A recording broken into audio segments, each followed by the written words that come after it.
for volume, I agree. It can be, I mean, even for my minis, I do some AI stuff just to get a baseline, but I still go into every image and like, as I said, I enjoy that part of it. So if I can cut out an extra couple hours with just, getting the baseline out of the way, I'm for it because I don't know, because time is valuable. Yeah. Yeah. Yeah. Because the thing is, I mean, that's the reality is, but once you're talking wedding photography type volumes, then, let's say you've got to deliver 1,000 images. Well, 1 second saved is 1,000 seconds. 1 minute saved is a lot of time, It's a lot all of of a sudden. time. It's like growing your hair out or watching a tree grow or something, like, you don't notice it when you're doing it, and so I used to tell a lot of my students, like, "This is a lot more time than you think when you add it up, and it probably doesn't seem like it matters if your system is loading each image."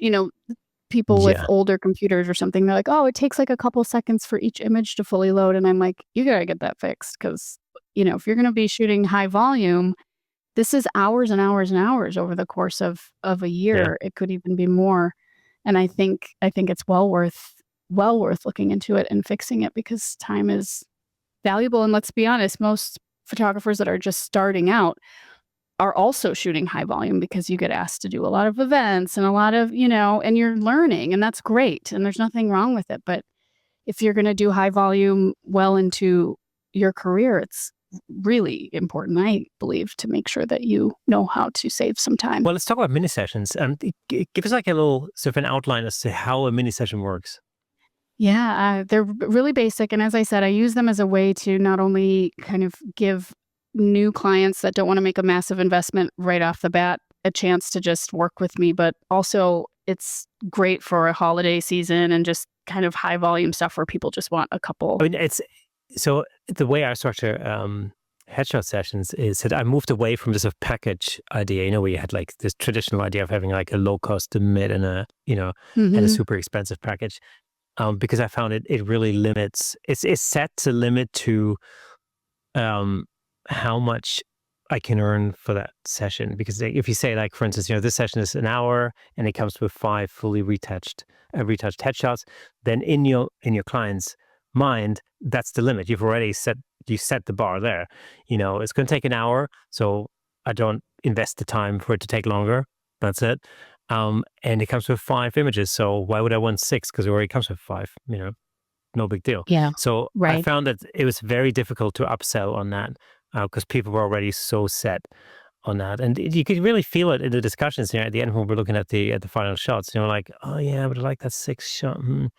But well, I tell you what, I'm just going to lose that one, and I'm going to use this instead. And then Yeah. then you've already like lost that opportunity.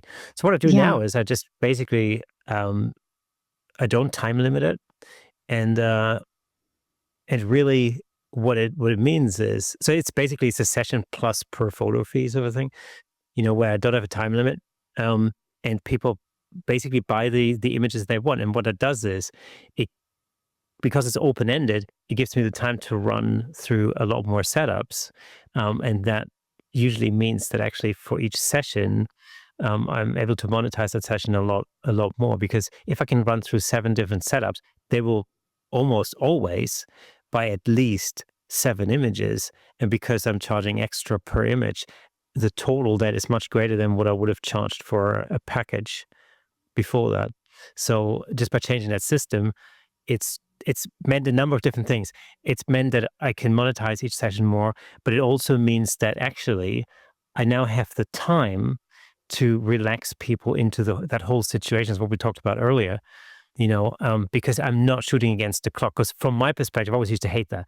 Like, I've got 60 minutes, right? I've got to get this. I've got to get this Yeah. perfect headshot for that client in 60 minutes. And I'm looking at my clock. The client is looking at their watch. They're going like, oh, how long is this going to take? And I'm thinking, shoot, I've got 15 minutes to get this shot.